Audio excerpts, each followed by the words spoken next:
أعوذ بالله السميع العليم من الشيطان اللعين الرجيم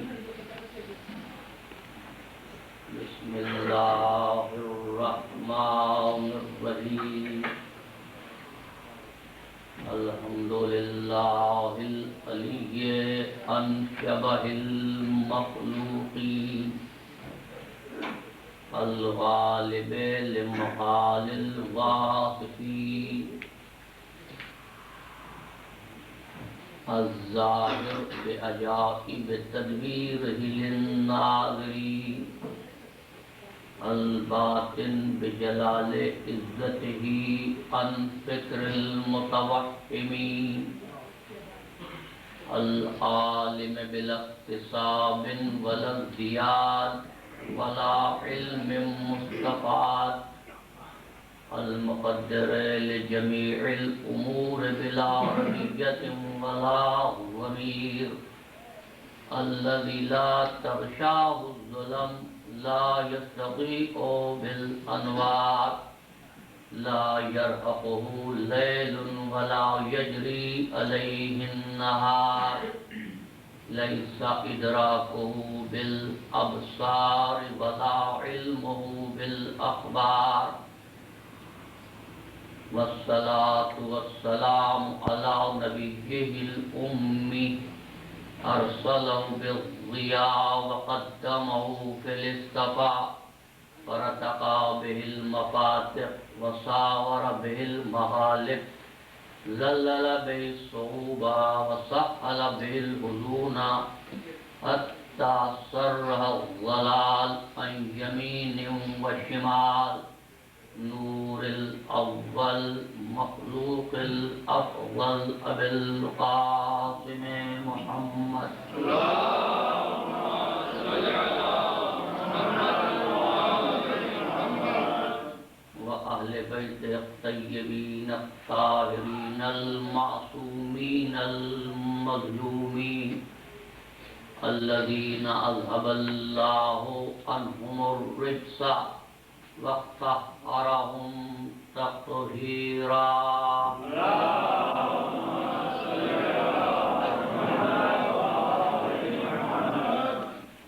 أما بعد فقد قال الله تبارك وتعالى في محكم كتابه المبين وهو أصدق الصادقين بسم الله الرحمن الرحيم إن في خلق السماوات والأرض واختلاف الليل والنهار لآيات لأولي الألباب الذين يذكرون الله قياما وقعودا وعلى جنوبهم ويتفكرون في خلق السماوات والأرض ربنا ما خلقت هذا باطلا سبحانك فقنا عذاب النار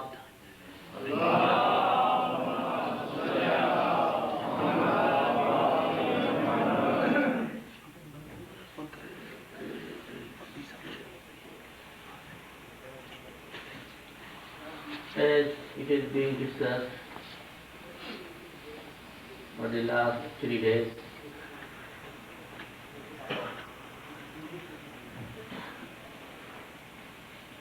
that the religion of Islam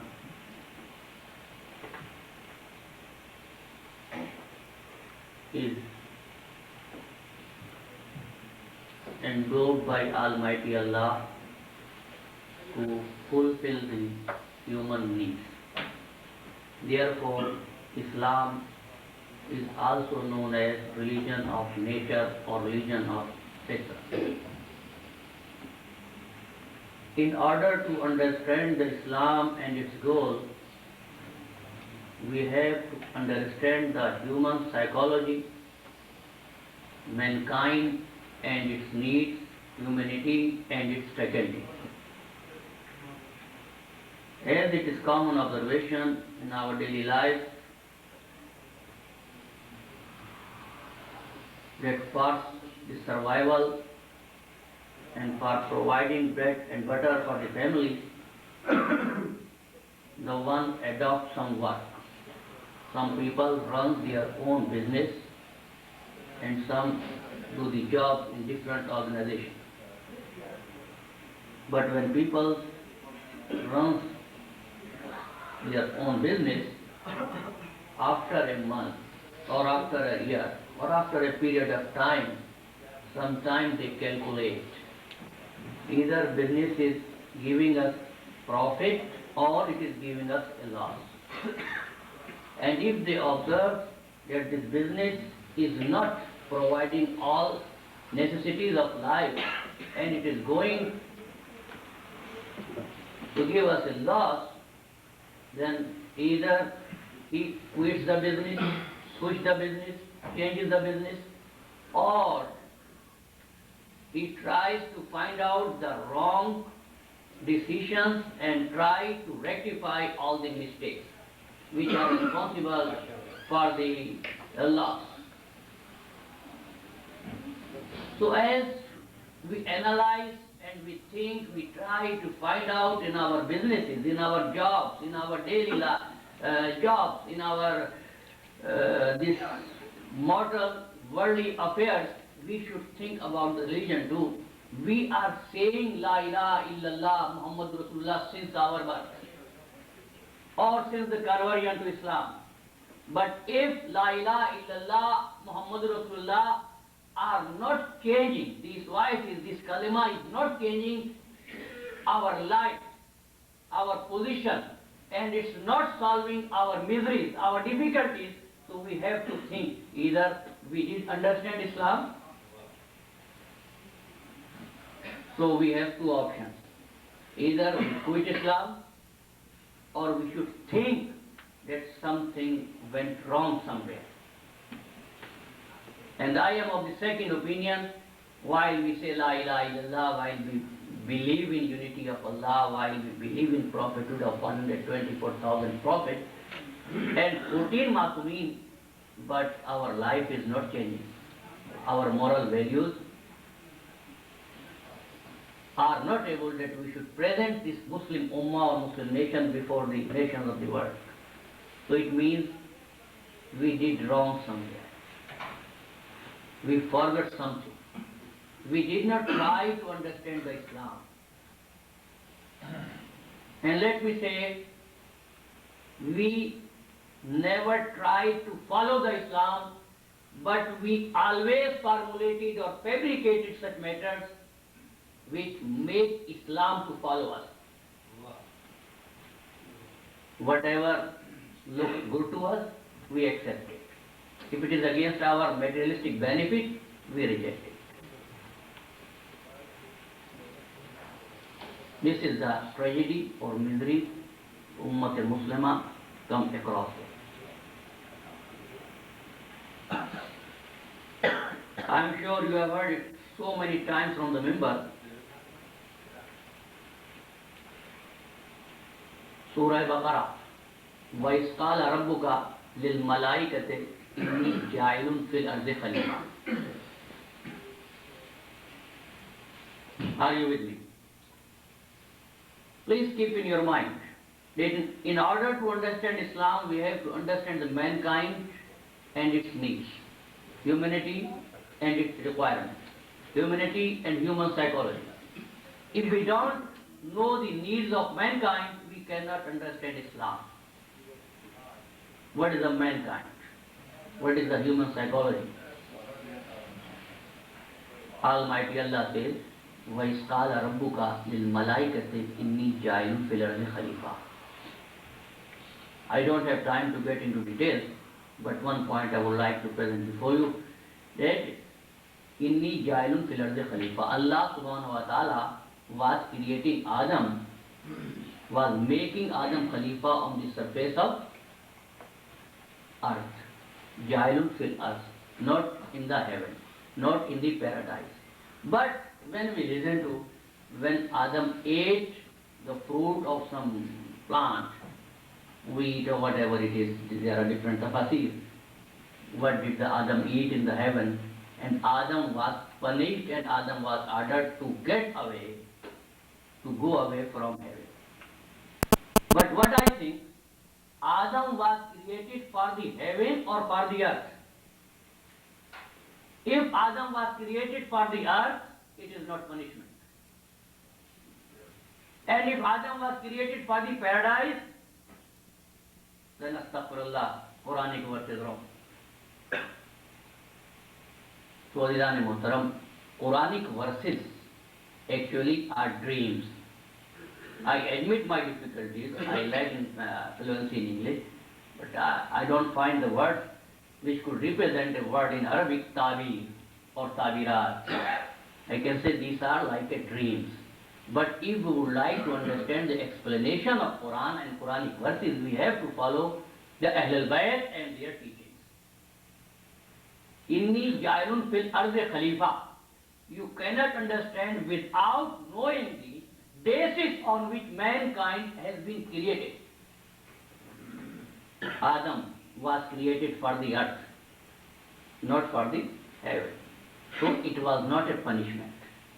But Almighty Allah created Adam and kept Adam in heaven and waited till the time Adam proved that he is fit for the Khilafat.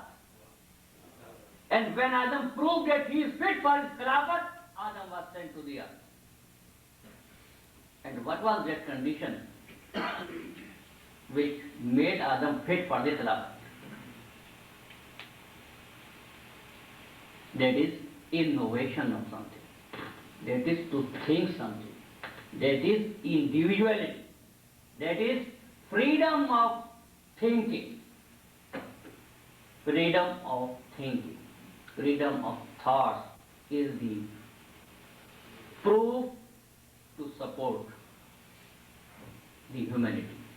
So when Adam alayhi salam ate the fruit of that shajara mamnu'a, I'm not going to the tafsir, just I want to clear my point.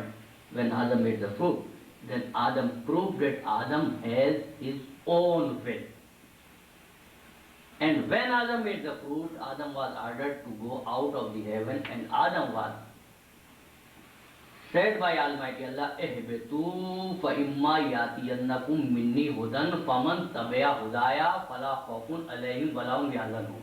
Now Adam was free, and through Adam a message was being conveyed to the mankind that Allah subhanahu wa ta'ala gives his message and he makes mankind free either to accept it or to reject it.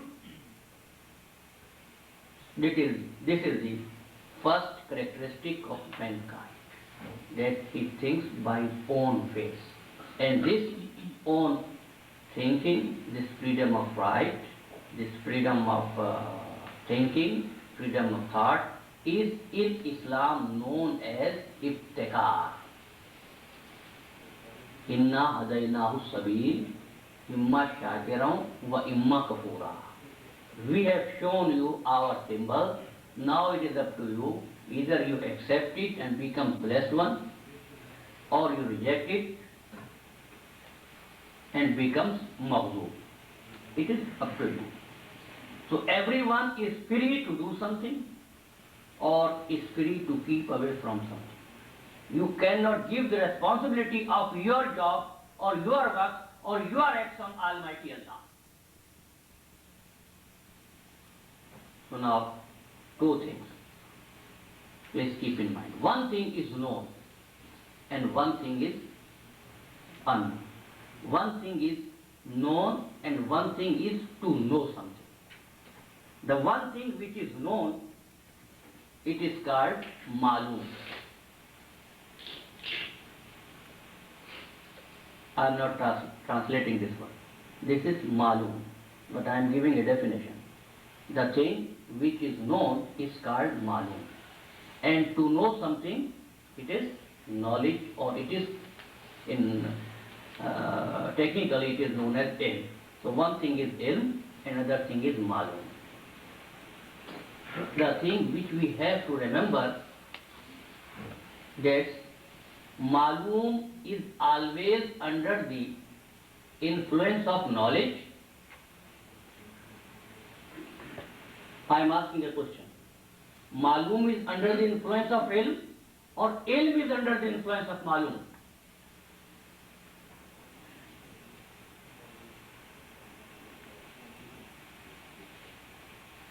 So, let me clear. Most of you are thinking that Maloom is under the influence of knowledge. No. Ilm, knowledge is under the influence of Maloom. You are on the road, and you are looking, you see that a high-speed car is coming. And a 5-year-old kid going to the road. Car hits. What happened? An accident. Accident is Maloom. This Maloom happened because of your knowledge, or you are informed of accident because of this event?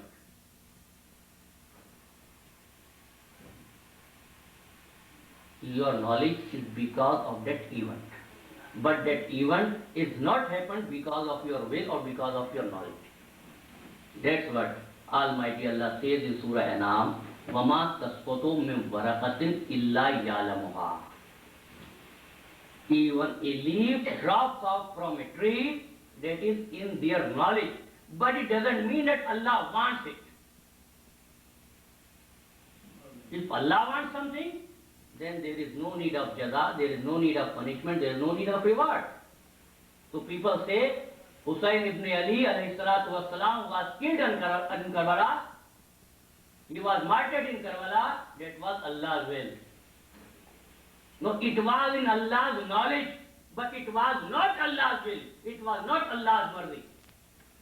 So, Yazid or Yazidic forces have no right to say whatever happened, that was because of Almighty Allah. This is only Husayn's right to say, Rizan bi qadai wa tasliman li amri. Salawat.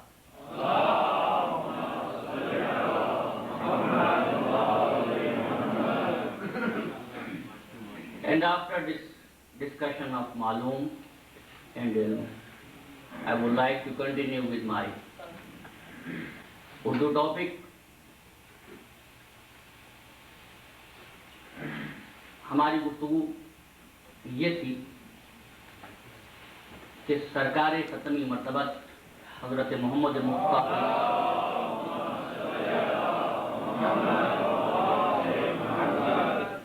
ایک ایسے معاشرے میں مبعوث ہوئے جو جاہلیت کا معاشرہ تھا، جہاں پر خون آشامی، خدا فراموشی اور خود پرستی ایک فیشن بن گئی،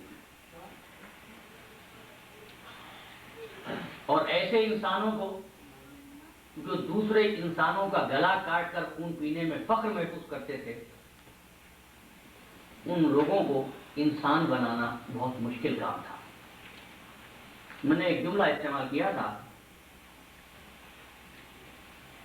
اپنی دوسری تقریر میں کہ اسلام وہ دین ہے جس نے بشر کو آدمی بنا دیا اور آدمی کو انسان بنا دیا.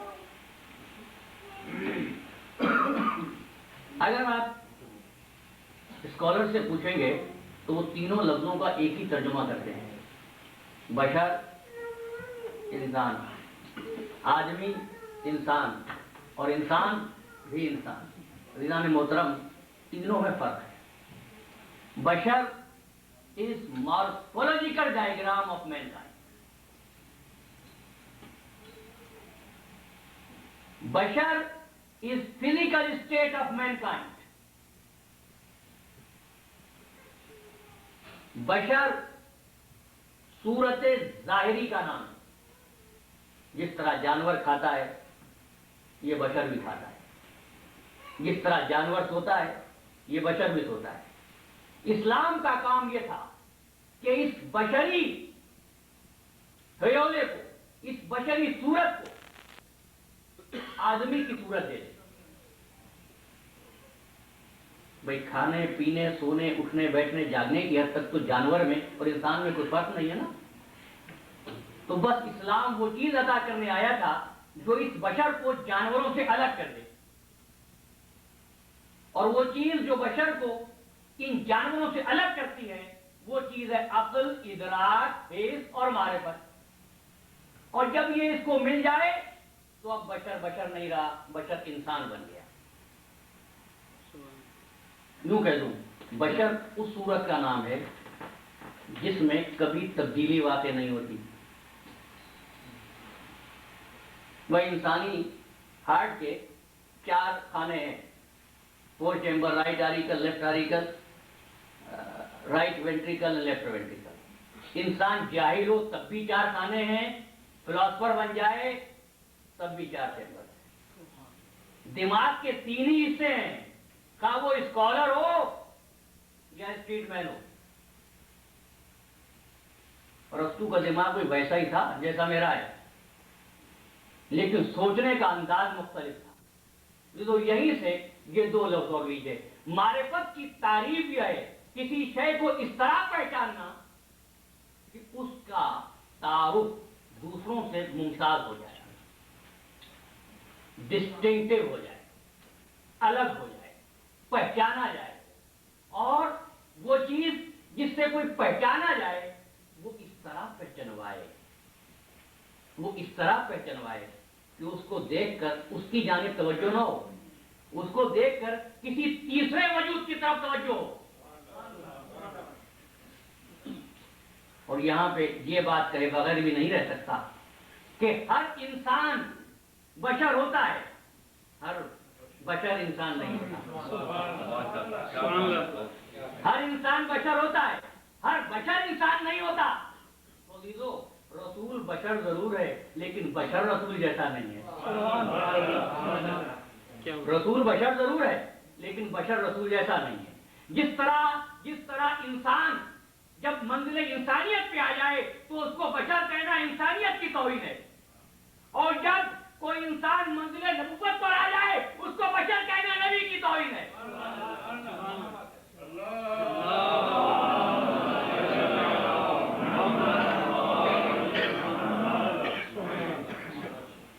رشد اسلامی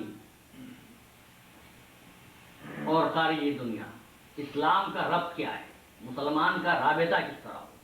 تو بھی اور وہ بات جو میں نے کہی نا, جو پہچانوائے, جو معرفت کرائے,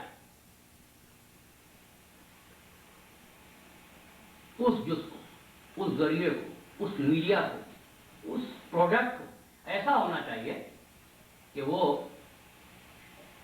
جب لوگوں کے سامنے آئے تو اس کی جانب دماغ نہ جائے, بلکہ اس کو دیکھ کر کسی ایسے وجود کا پتہ چلے جو سامنے نہ ہو. عزیزان محترم, جو چیز کسی اندیکھے وجود کا پتہ دے اس کو اسلامی اصطلاح میں آیت کہتے ہیں. معرفت کی تعریف میں نے دی, اب آیت کی تعریف دے رہا ہوں. جو چیز کسی تیسرے وجود کا پتہ دے اپنے ذریعے سے اس کو آیت کہتے ہیں.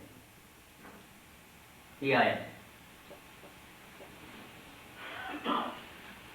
آپ کے ذہنوں پہ میری گزارشات بار ہوئی, لیکن دیکھیے نا, آپ جب کسی جگہ سے گزر رہے ہوتے ہیں ہائی وے پر, روڈ پر, تو آپ دیکھتے ہیں کہ ایک شخص ریڈ کلرڈ فلیگ لے کر ہوا میں لہرا رہا ہے. تو آپ بتائیے, do you think about this flag and its colour? ایک سرخ جھنڈا لے کر وہ لہرا رہا ہے, تو آپ یہ غور نہیں کرتے کہ جھنڈا کس کپڑے کا بنا ہوا ہے, اس میں کون سی لکڑی لگی ہوئی ہے, کلر کون سا استعمال ہوا ہے, واٹر سولوبل ہے یا نہیں. نہیں, آپ اس کو دیکھ کر اس رنگ پر غور نہیں کرتے, بلکہ اس رنگ کو دیکھ کر سمجھ لیتے ہیں کہ کوئی بات خطرناک ضرور ہے. یعنی سرخ رنگ خطرے کی نشاندہی کرتا ہے, تو آپ سرخ رنگ کی طرف متوجہ نہیں ہوتے. تو عزیزان محترم, بس رب العزت نے جن بندوں کو اپنی معرفت کا ذریعہ بنایا ان کو اس نے آیت اللہ کہا. ان کو آیت اللہ کا سورہ نجم میں ارشاد ہوتا ہے لقد رأى من آیات رب الکبریٰ، ہم نے اپنے حبیب کو معراج پر اپنے پاس بلا کر اپنی نشانی دکھائی. چولی دو جب وہ منزل کمال پر آیا، انسانوں میں رہ کر منزل نبوت پر فائز ہوا، تو اس لیے نہیں کہ اس رب العزت انسانوں پر اپنا تحکم قائم کرنا چاہتا تھا، نہیں، اپنے بندوں کو درجہ کمال پر پیدا کر کے یہ بتانا چاہتا تھا کہ دیکھو اور سوچو، جب یہ بندے بننے والے ایسے ہیں تو ان کا بنانے والا کیسا ہوگا. عزیزان محترم، اس لیے یہ بات کہتا ہوں، ایک چیز ہوتی ہے جزیات اور ایک چیز ہوتی ہے کلیات. ایک چیز ہوتا ہے کسی چیز کا پارشل انٹروڈکشن، ایک ہوتا ہے کسی چیز کا ٹوٹل انٹروڈکشن، فل انٹروڈکشن. لیکن یہ پارشل انٹروڈکشن اور ٹوٹل انٹروڈکشن ہو نہیں سکتا جب تک انڈیویجول نسبتیں نہ ہوں.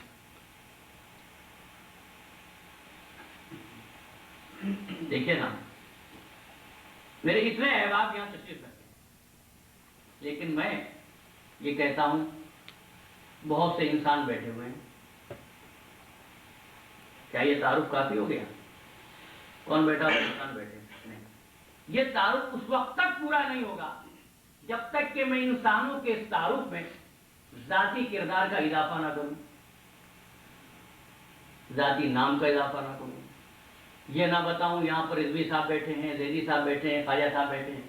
یہ جو زیدی صاحب، خواجہ صاحب، رضوی صاحب، رضا جرائے صاحب، یہ جو چار لفظ لگے، یہ وہ جزیات ہیں، یہ وہ پارشل انٹروڈکشن ہے جس کی وجہ سے ٹوٹل انٹروڈکشن سمجھ میں آتا ہے.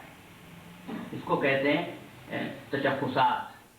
میں اس لفظ سے گریز کرنا چاہ رہا تھا لیکن اپنی کمزوری کا اعتراف کرتا ہوں، مجھے لفظ نہیں مل سکا. بہرحال یوں سمجھ لیجئے کہ آپ کو بتایا گیا کہ چائنا کا رہنے والا اس طرح ہوتا ہے، اس کی ناک ایسی ہوتی ہے، اس کی آنکھیں ایسی ہوتی ہیں. آپ نے کہا اچھا ایسا ہی ہوگا. اس کے بعد آپ کو معلوم ہوا کہ ایسے ہی ہولیے کا ایک شخص آ کر کسی ہوٹل میں مقیم ہوا ہے. آپ اس کو دیکھنے کے لیے گئے، اس کی آنکھیں بھی ویسی تھیں، اس کی ناک بھی ویسی تھی. آپ نے یہی تعریف سنی تھی کہ چائنیز کی شکلیں ایسی ہوتی. رضوان محترم، بخدا ممبر پر بیٹھا ہوں اور میں ہمیشہ کہتا ہوں اس ممبر سے تختہ دار کا راستہ بہت قریب ہے. میں صرف اپنے مضمون کو واضح کرنے کے لیے یہ مثال پیش کر رہا ہوں. میرا مقصد کسی کے شکل یا ساخت کا نہ تمسخر اڑانا ہے، نہ توہین آمیز انداز میں ذکر کرنا ہے. اب دیکھیں، تو آپ نے سمجھا کہ یہ چین کا رہنے والا ہے، لیکن جب آپ نے معلومات کی تو معلوم ہوا کہ چینی نہیں تھا، یہ کورین تھا. اس کا مطلب یہ ہے کہ وہ علم جس پر آپ ٹوٹل اور پارشل انٹروڈکشن حاصل کر رہے تھے، وہ علم فیل ہو گیا، وہ علم ناکام ہو گیا. لہذا اب کسی بھی چیز کے مکمل تعارف کے لیے آپ انسانی حواس خمسہ پر بھروسہ نہیں کر سکتے.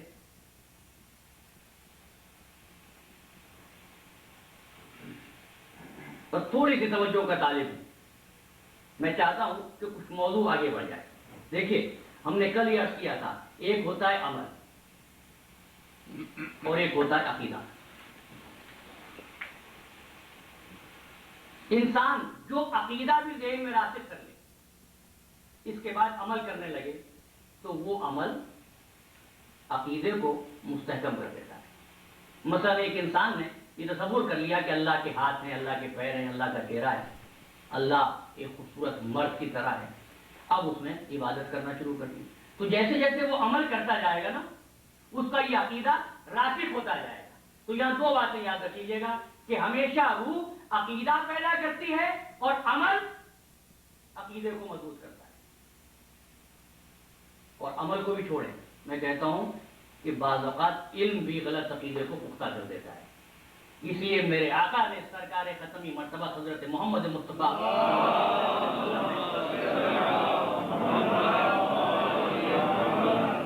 فرمایا کہ علم یا تو نور ہدایت پیدا کرتا ہے یا گمراہی پیدا کر دیتا ہے؟ آپ سوچیں گے یہ بہت اہم مسئلہ ہے، میرے سامنے آیا اس شہر میں آنے کے بعد۔ بہرحال انہوں نے کہا کہ حضور فرماتے ہیں علم یا ہدایت پیدا کرتا ہے یا گمراہی پیدا کر دیتا ہے۔ تو پہلی بات تو آپ سب کی سمجھ میں آ گئی ہوگی کہ علم ہدایت دیتا ہے، لیکن علم گمراہ کیسے کرتا ہے؟ عزیزان محترم، اگر حکیم جالینوس کا بنایا ہوا مرکب کوئی بہت پاورفل برین ٹونک جو ایک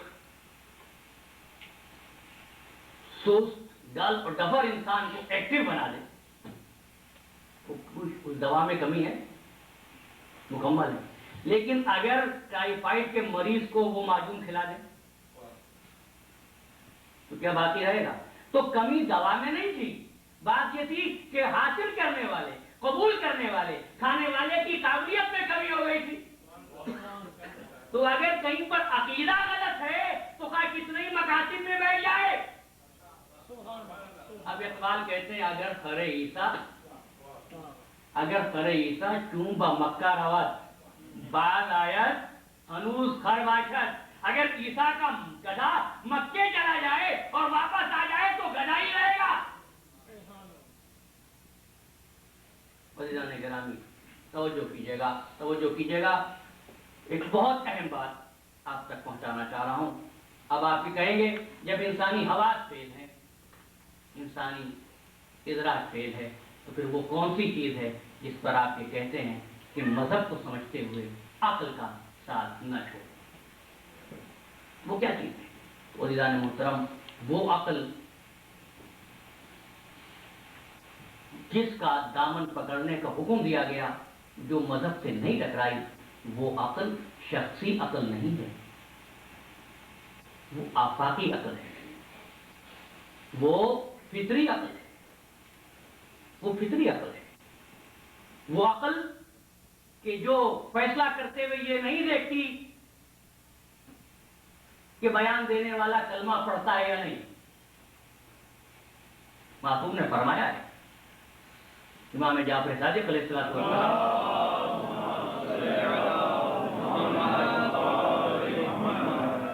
علامہ حکمہ بہل عقل حکمہ بہل شرع، اور وہ چیز جس کا عقل حکم دیتی ہے شریعت بھی اس کا حکم دیتی ہے۔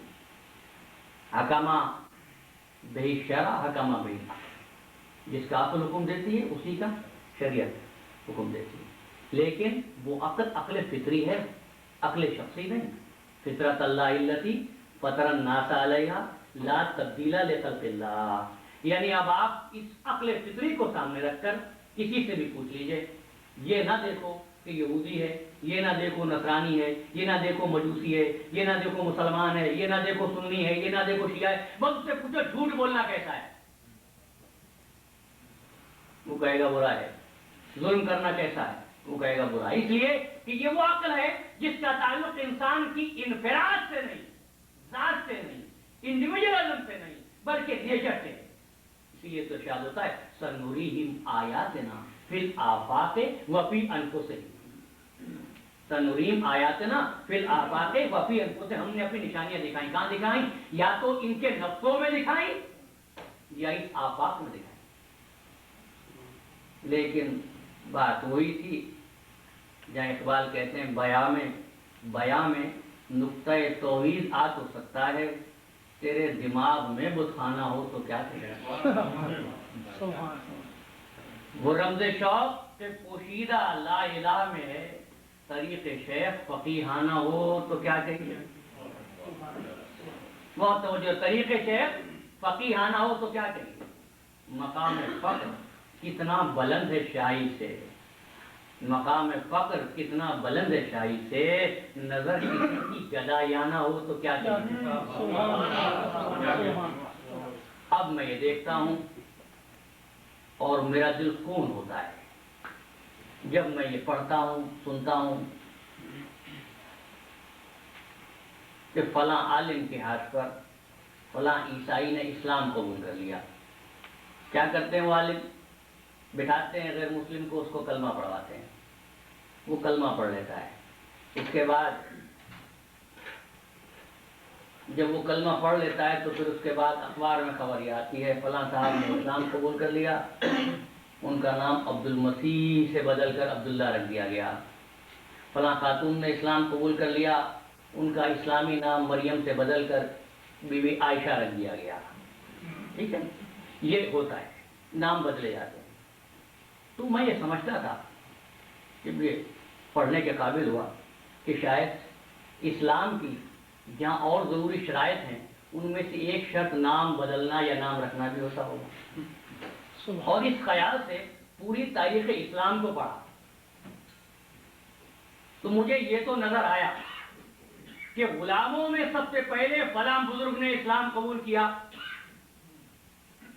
بزرگوں میں سب سے پہلے فلاں بزرگ نے اسلام قبول کیا، نوجوانوں میں فلاں بزرگ نے اسلام قبول کیا، بچوں میں فلاں نے اسلام قبول کیا، خواتین میں فلاں خاتون نے اسلام قبول کیا. لیکن میں نے کہیں یہ نہیں پڑھا کہ کسی کے اسلام قبول کرنے پر میرے آقا نے اس کا نام بدل دیا ہو. کیا اسلام نام بدلنے کا دین ہے؟ سبحان بھائی تاریخ یہ بتائے گی کہ اس نے کلمہ پڑھا، اس نے کلمہ پڑھا، لیکن کہیں نہیں ملتا کہ اب نام بھی بدلا گیا. تو نام تو تشخص ہوتا ہے، نام سے نہیں پتہ چلتا. اصل بات ہوتی ہے کہ اس کے دل میں کیا عقیدہ اور کیا فکر چھپی ہوئی ہے. Islam doesn't deal with the word you are saying with your tongue or with your lips. Islam is not the name of lip service. But Islam deals with the intention you have in your heart. یہ اسلام ہے. What you think, what you do, what you show by your act, what the Islam is. اور جب انہوں نے یہ نظریہ فروغ دیا نام بدلنے کا، اب یہ سب آپ کا مشاہدہ ہوگا کہ جب بھی کوئی مسلمان ہوتا ہے سب سے پہلا کام کلمہ پڑھوانے کے بعد اس کا نام بدل دیا جاتا ہے. عزیزان محترم، اس نظریے کو فروغ دینے کا کوئی اور مقصد تو میری سمجھ میں نہیں آیا. ہاں، بس ایک مقصد سمجھ میں آتا ہے، ایک مقصد سمجھ میں آتا ہے. انہوں نے پھر کلمہ پڑھوا کے یہ کہنا شروع کیا کہ فلاں بزرگ نے رسول کی نصرت تو کی تھی، اعانت تو کی تھی. اور کیجیے گا، میں اپنے مدعا تک پہنچ گیا. رسول کی پرورش تو کی تھی مگر کلمہ نہیں پڑھا.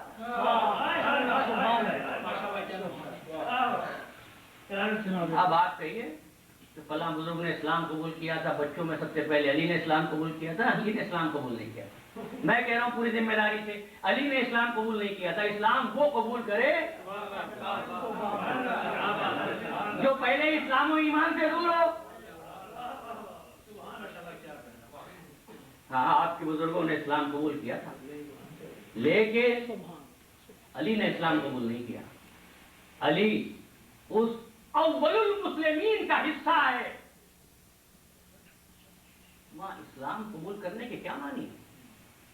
اور جب علی بغیر کلمہ پڑھے، بہت غور کیجیے گا بھائی، سب مسلمان ہیں نا، یہی تو بحث ہے کہ حضرت ابو طالب نے کلمہ پڑھا یا نہیں. تو مجھے بہت سوچ کے بتائیے گا، آپ کی پیدائش کے بعد آپ کے والدین نے آپ کو کلمہ پڑھوایا تھا؟ بھائی سادات حضرات اور امتی حضرات، سب لوگ میرے سوال کے جواب کی جانب متوجہ ہوں. کیا پیدائش کے بعد کلمہ پڑھا تھا؟ نہیں. اذان و اقامت بھی اس وقت کہی تھی جب نہ سننے کے قابل تھا نہ سمجھنے کے قابل تھا.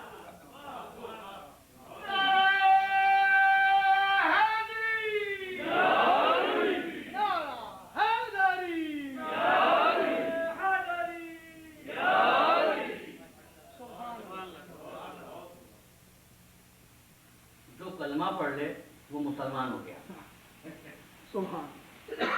میں نے سنا ہے کہ بعض جگہوں پر ذبیحے کے لیے چھری پر اللہ اکبر لکھ دیتے ہیں اور جانور ذبح کرتے ہیں، کہتے ہیں یہ حلال ذبیحہ ہے.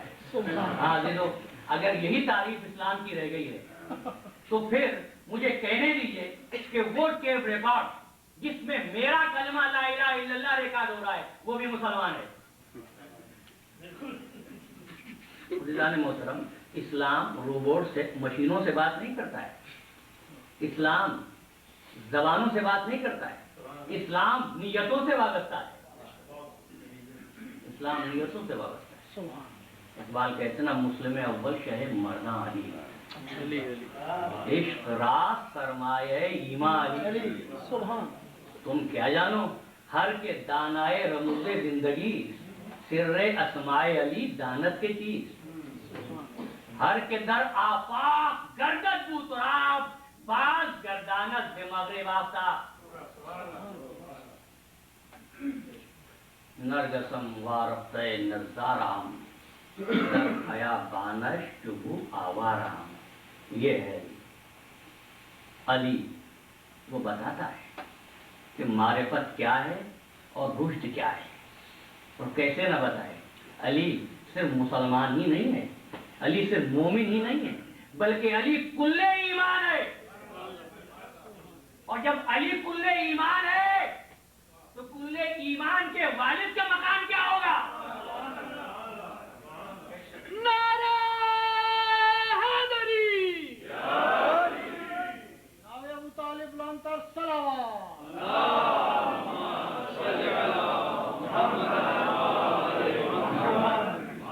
الحمدللہ آپ کے ذہنوں کی خشکی اور بوجھ کم ہوا۔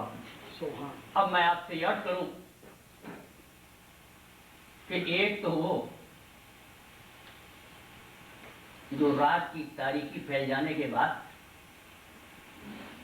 پیغمبر کا بستر اپنے بیٹے سے بدل،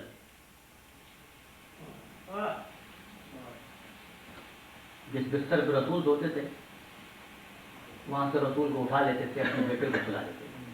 اگر کوئی قتل کرنے آئے تو بیٹا چلا جائے لیکن محمد بچ جائے۔ ایک تو یہ ایسے انسان کے بارے میں جس نے قرآن کی نہیں،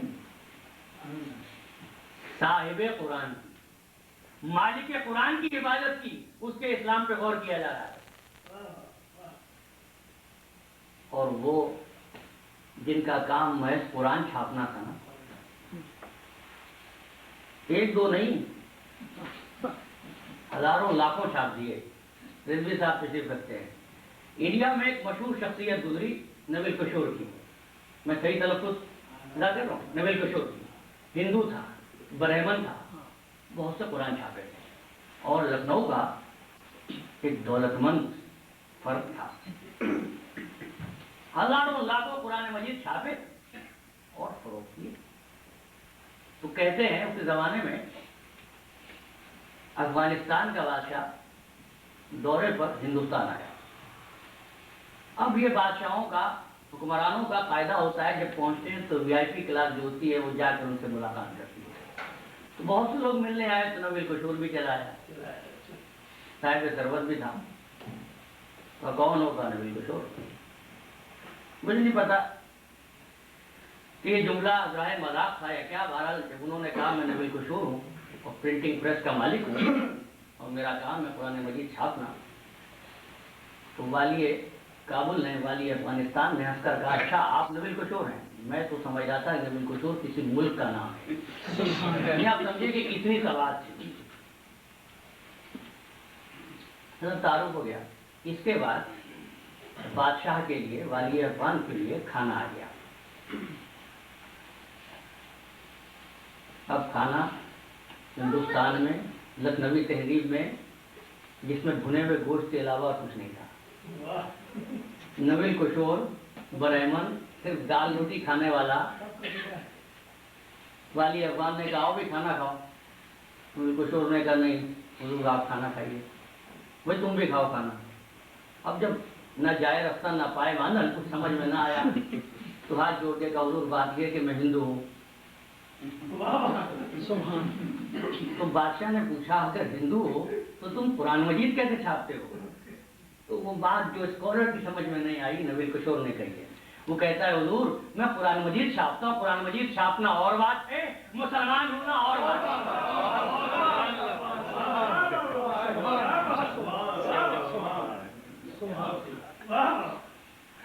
قرآن مجید تو نویل کشور بھی چھاپ سکتا تھا، آپ نے جمع کر لیا، حضور کیا کمال ہے۔ نعرہ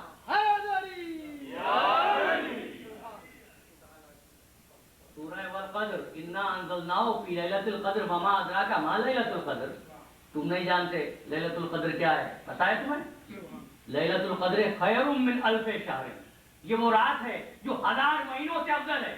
تو جس رات میں قرآن نازل ہو وہ رات 1000 مہینوں سے افضل. جس پر قرآن نازل ہو اس کی افضلیت کیا ہوگی؟ اور جن ہاتھوں میں وہ مالک قرآن پروان چلے. لیکن پھر وہی آواز کہ بھئی ساری باتیں صحیح ہیں مگر کلمہ نہیں پڑھا. اچھا کلمہ نہیں پڑھا تھا. حضور کی پرورش تو کی تھی، گان پرورش کی تھی. حضور کے ساتھ رہتے تھے جو حضور کے ساتھ رہتے تھے. حضور کے ساتھ کھانا کھاتے تھے، حضور کے ساتھ کھانا بھی کھاتے تھے. حضور کی زبان بولتے تھے، ساتھ رہتے تھے، ساتھ اٹھتے تھے، ساتھ بیٹھتے تھے، ساتھ کھاتے تھے، ساتھ پیتے تھے، ساتھ رہتے تھے. مگر وہ کہتے اسلام قبول نہیں کیا تھا. یہ تو بحث بعد میں. لیکن میں اپنے مدعا تک پہنچا. اتنی سی بات تو ثابت ہو گئی نا، کسی کے ساتھ رہنے سے کسی کا اسلام ثابت نہیں ہوتا.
سورہ آل عمران لقد من اللہ علی المؤمنین اذ بعث فیہم رسولا منہم.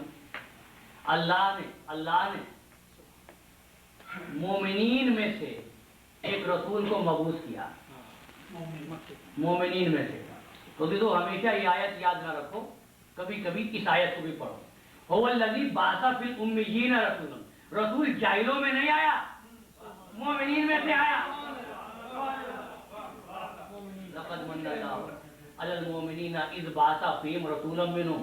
مومنین جمع کا صیغہ ہے. جمع کا عربی زبان میں 3 صیغے ہوتے ہیں. اب سب مجھ سے بہتر جانتے ہیں، ہمارا کام تو آپ کے ذہنوں کو ان چیزوں کی جانب متوجہ کرنا ہے. سب جانتے ہیں ایک ہوتا ہے واحد اور ایک ہوتا ہے تثنیہ، ایک ہوتا ہے جمع. دوسری زبانوں میں 2 صیغے ہوتے ہیں، واحد اور جمع، سنگولر پلورل. اس میں ہوتا ہے واحد، تثنیہ، جمع. ایک وہ جو 1 پر اپلائی ہوتا ہے، تثنیہ جو 2 پر اپلائی ہوتا ہے، اور جمع جو 2 سے زیادہ پر اپلائی ہوتا ہے. لقد من اللہ علی المؤمنین اذ بعث فیہم.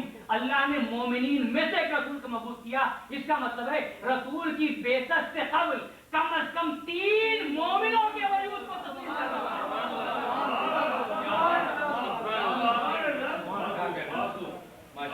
3 مومنوں کے وجود کو تسلیم کرنا. جناب ابو طالب بلند تر صلوات.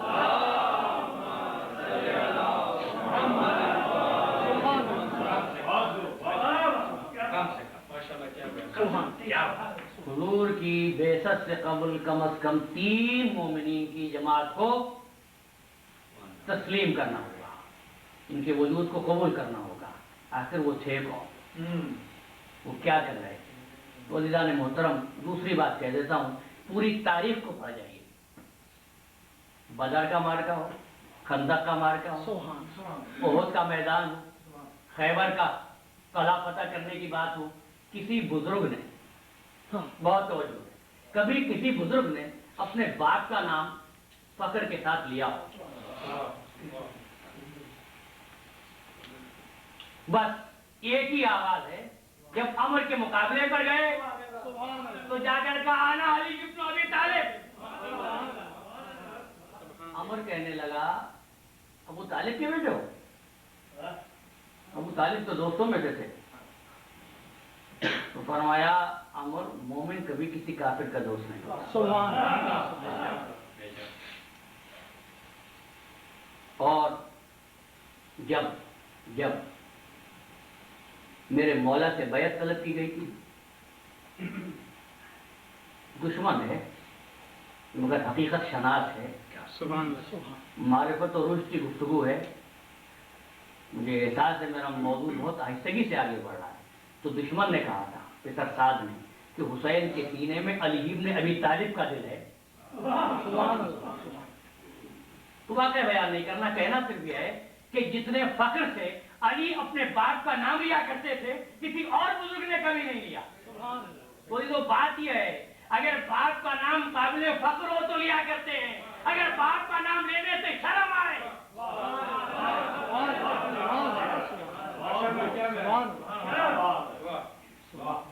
تو کون نام لیتا.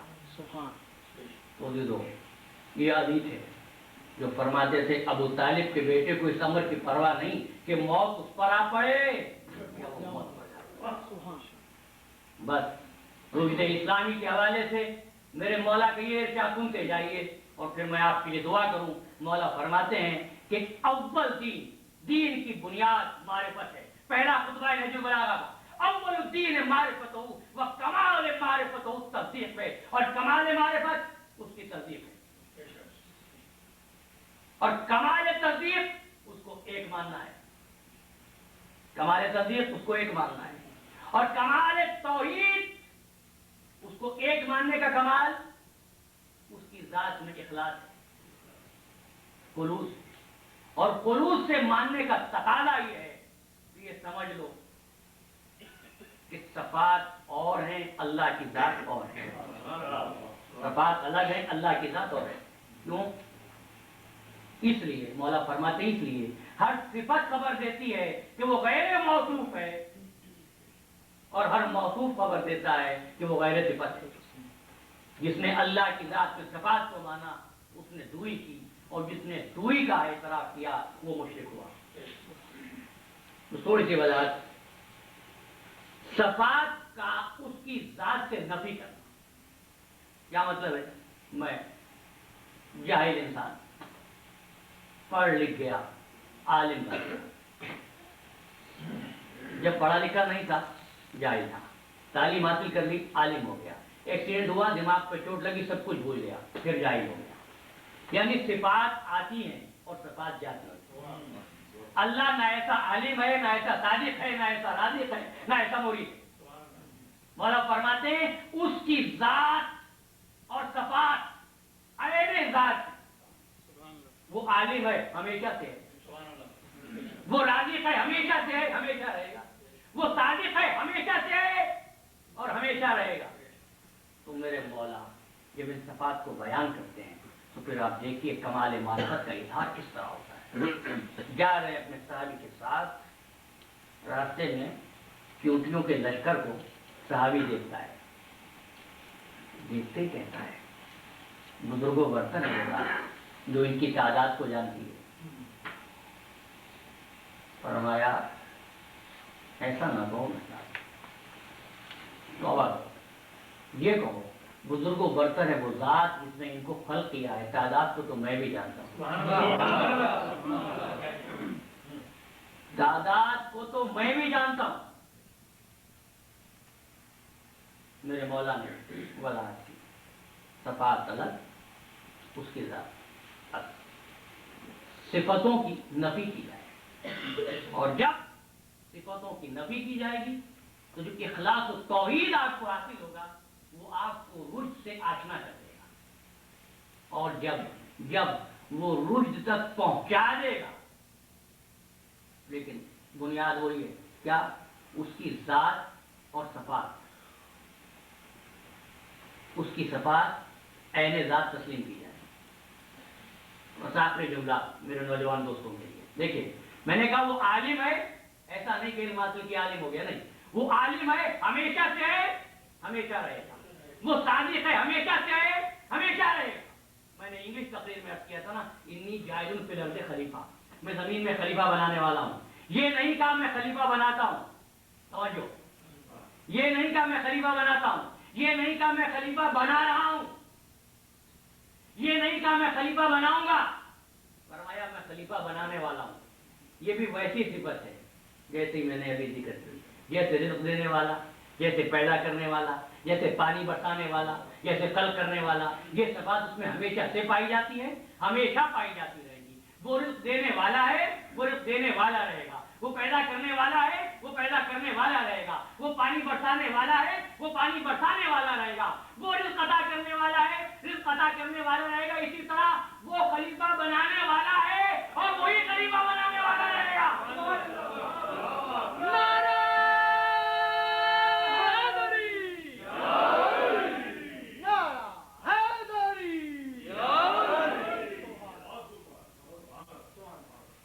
کسی کو حق نہیں کہ وہ خلیفہ بنا سکے، اور جب کسی کو حق نہیں کہ خلیفہ بنا سکے تو کسی کو کیا حق کہ مظہر صفات الہی سے بیعت مانگ سکے۔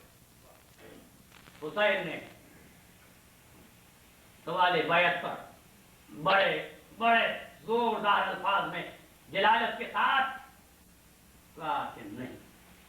عزیزان محترم، بس ارتضا نقوی کا یہ جملہ اور یاد رکھیے، اور وہ یہ ہے، اسلام تاریخ ہے، ایک ہاں اور ایک نہیں۔ اسلام نام ہے ہاں اور نہیں کا۔ دعوت ذی العشیرہ پہ علی کی ہاں، سوال بیعت سے حسین کی نہیں۔ علی کی ہاں علی کی زر بن گئی، حسین کا انکار حسین کا سجدہ بن گیا۔ اور پھر اقبال نے کہا اسلام کے دامن میں بس اس کے سوا کیا ہے، ایک ضرب ید اللہ، ایک سجدہ شبیر۔ لیکن رشد و معرفت کا درس دینے والے یہ جانتے ہیں کہ کس کس کو ظرف کے مطابق کیا کیا ملا ہے اور کیا کیا مل سکتا ہے۔ عزیزان محترم، حسین نے مکے سے کوفے کے راستے میں کئی موقعوں پر اصحاب کو مخاطب کر کے، ساتھیوں کو مخاطب کر کے کہا کہ میں قتل ہونے جا رہا ہوں، جو جانا چاہے چلا جائے۔ اور تعداد چھٹتی گئی، بہت قلیل تعداد رہ گئی۔ گو یہ قلیل تعداد ہے مگر تاریخ انسانیت میں وفاداروں کی کثیر ترین تعداد ہے، سب سے بڑی تعداد ہے۔ یہ اور بات ہے کہ لوگوں کو بھیجا جا رہا تھا اور کسی کو خط لکھ کر بلایا جا رہا تھا۔ آج ہم اسی بزرگ کا تذکرہ کرنا چاہتے ہیں جس کو میرے آقا نے، میرے مولا نے خط لکھ کر بلایا تھا۔ یہ کوفے کے رہنے والے ہیں۔ جب کربلا میں اہل حرم آ گئے تو ہوتا کیا تھا، روزانہ لشکر پہ لشکر آتا تھا، گھوڑوں کے ٹاپوں کی آواز آتی تھی، زینب پوچھتی تھی بھیا کون آیا ہے؟ بتایا گیا کہ فوج شام میں شمر لشکر لے کر آیا ہے، اب قولی آیا ہے، حسین بن نمیر آیا ہے۔ تو زینب نے تڑپ کے کہا بھیا تیرا کوئی نہیں آیا؟ کہا زینب ہماری طرف آنے والا کون ہے؟ کہا کہ حسین اپنے اس دوست کو خط لکھ کے بلا لے جو تجھ کو بھائی کہتا ہے، جو مجھ کو بہن کہتا تھا، اور جس کو میرا بابا حبیب کہتا تھا۔ اور حسین ابن علی نے حضرت حبیب ابن مظاہر کو خط لکھا، سنیں گے وہ خط؟ اور جو جملہ میرے مولا نے تحریر کیا وہ یہ تھا، من الحسین ابن علی الی رجل الفقیہ حبیب ابن مظاہر اسدی۔ حسین جس کو رجل الفقیہ کہے اس کی منزلت و عظمت کیا ہوتی ہے۔ خط لکھا حبیب میں تمہارے علاقے میں آ گیا ہوں، مصیبت میں پھنس گیا ہوں، حبیب اگر مناسب ہو تو میری مدد کو آ جاؤ۔ اور آخری جملہ جس نے حبیب کے دل کو بے چین کر دیا وہ یہ کہ حبیب تکلیف نہیں دیتا لیکن میرے ساتھ زینب بھی ہے اور زینب پریشان۔